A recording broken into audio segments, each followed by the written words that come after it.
বাচ্চারা স্ক্রিনের সামনে ঠিক কতটা সময় কাটাচ্ছে এই চিন্তাটা কি আজকাল অনেক বাবা মাকেই ভাবাচ্ছে? আজকে আমরা ঠিক এই বিষয়টা নিয়ে কথা বলবো। দেখব এই স্ক্রিন টাইম কিভাবে ছোটদের মস্তিষ্কের উপর প্রভাব ফেলছে আর কেনই বা এটা এখন সারা বিশ্বে এত বড় একটা আলোচনার বিষয় হয়ে উঠেছে।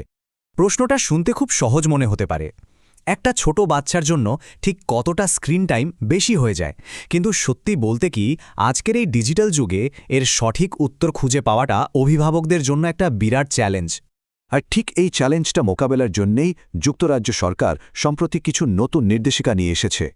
চলুন তাহলে দেরি না করে দেখে নেওয়া যাক স্ক্রিন ব্যবহারের জন্য এই নতুন নিয়মগুলো ঠিক কি কি।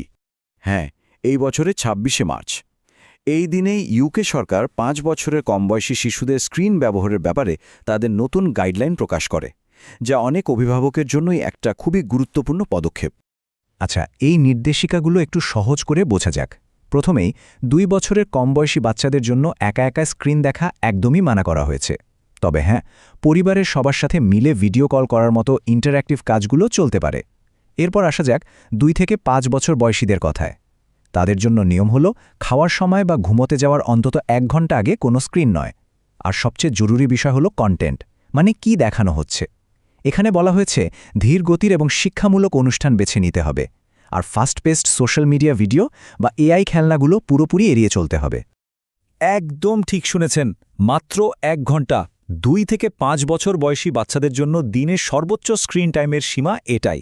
আসলে এই নির্দিষ্ট সময়টা বেঁধে দিয়ে সরকার একটা খুব স্পষ্ট বার্তা দিতে চাইছে, আর সেটা হলো সংযম। সবকিছুতেই একটা ব্যালেন্স থাকা দরকার। কিন্তু প্রশ্ন হল, সরকার হঠাৎ করে এত কড়া নিয়মকানুন আনছে কেন? এর পেছনের কারণটা কি? এর উত্তরটা আসলে লুকিয়ে আছে ছোটদের মস্তিষ্কের বিজ্ঞানের ভেতরে।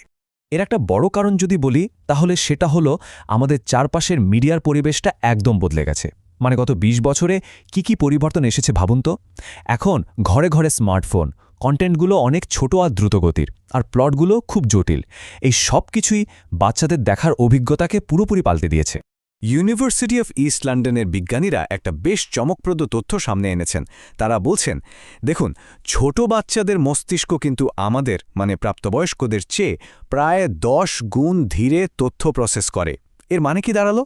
মানে যে জিনিসটা আমাদের কাছে স্বাভাবিক গতির মনে হচ্ছে, সেটাই একটা বাচ্চার মস্তিষ্কের জন্য অনেক বেশি দ্রুত, অনেক বেশি চাপ তৈরি করছে। তো যখন এই ধরনের দ্রুতগতির কন্টেন্ট একটা শিশুর মস্তিষ্ক ঠিকমতো প্রসেস করতে পারে না, তখন শরীরে একটা বিশেষ প্রতিক্রিয়া তৈরি হয়। এটাকে বলা হয় ফাইট অর ফ্লাইট রেসপন্স।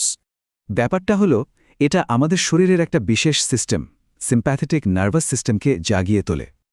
আর এটা অ্যাক্টিভেট হলেই হার্টবিট বেড়ে যায়, পেশিগুলোতে হঠাৎ করে অনেক শক্তি চলে আসে, শরীরটা যেন কোনো বিপদের জন্য তৈরি হতে থাকে। তাহলে মূল বিষয়টা কি দাঁড়াচ্ছে? দেখুন, বাচ্চাটা কিন্তু শান্ত হয়ে বসে স্ক্রিন দেখছে, কিন্তু তার শরীর এমনভাবেই প্রতিক্রিয়া করছে যেন সামনে সত্যি সত্যি কোনো বিপদ। মানে শরীর দৌড়ানোর জন্য রেডি হচ্ছে, কিন্তু সে তো স্থির হয়ে বসে আছে।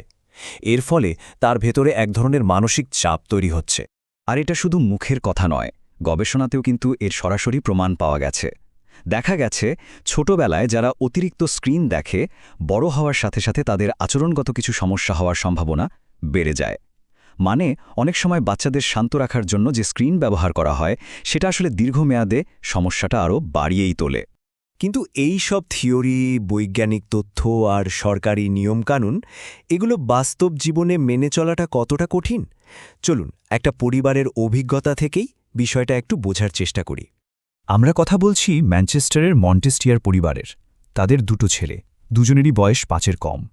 তো তারা এই নতুন নিয়মগুলো 1 সপ্তাহের জন্য মেনে চলার একটা চ্যালেঞ্জ নিয়েছিল। তো চ্যালেঞ্জটা কেমন ছিল? পরিবারের মা অ্যালেক্সিস মন্টেস্টিয়ার যা বললেন তা হলো, সপ্তাহের শুরুতে আমি বেশ উত্তেজিত ছিলাম, ভেবেছিলাম হ্যাঁ আমরা এটা পারবই। কিন্তু তিনি সাথে সাথেই যোগ করলেন, কিন্তু কাজটা বেশ কঠিন ছিল।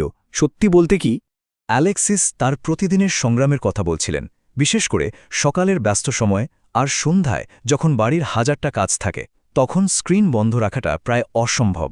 তার নিজের কথাতেই বলি, আমার ওই সময়টা সত্যিই দরকার, তাই স্ক্রিনের বদলে বই নিয়ে বসাটা বাস্তবসম্মত নয়। আর এটা কিন্তু শুধু অ্যালেক্সিসের না, প্রায় প্রত্যেক বাবা মায়েরই প্রতিদিনের গল্প। তো মন্টেস্টিয়ার পরিবারের এই অভিজ্ঞতাটা আমাদের একটা খুব জরুরি প্রশ্নের সামনে এনে দাঁড় করায়। আজকের এই আধুনিক যুগে প্রযুক্তির সাথে অভিভাবকত্বের ভারসাম্যটা আসলে কিভাবে রক্ষা করা সম্ভব? আবার মুদ্রার কিন্তু আরেকটা পিঠও আছে। অনেক অভিভাবক আর বিশেষজ্ঞরা মনে করেন প্রযুক্তিকে পুরোপুরি জীবন থেকে বাদ দেওয়াটা কোনো সমাধান হতে পারে না। তাদের যুক্তি হল, দেখুন, প্রযুক্তি তো ভবিষ্যৎ।